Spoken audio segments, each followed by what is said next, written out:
আসসালামু আলাইকুম। আপনারা কি এই যে এইখানের এই ফাড়ির খুশি? কয়দিন ধরে? 2 দিন ধরে। তা কেউ দেখে না? দেখে ওই যে 5 কাটায় চলে যায়। তাহলে এটা কি করা যায় বলেন তো? বাড়ি কি এখানে? এটা কি ব্যবস্থা করা যায়? কারে বললে কাটবে? এটা কোথায় বলতে হবে? এটা ও বিদ্যুৎ অফিসে বলতে হবে।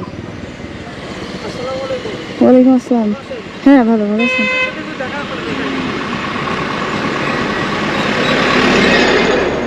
আমি সকাল 10টায় দিক দিয়ে গেছি, যার সময় দেখেছি ডালটা ভেঙে আছে। আমরা বেশি হয়তো কেউ মনে হয় কিছু করবে, একটু করে তো সন্ধ্যা লেগে যাবে, তো রাত্রে একটা বড় দুর্ঘটনা করতে পারে না। সারাদিন কেউ দেখিনি, এটা মনে করেন দেখিছে, হয়তো কারোর প্রয়োজন হয়নি এই জন্য। দেখিছে কিন্তু আসলে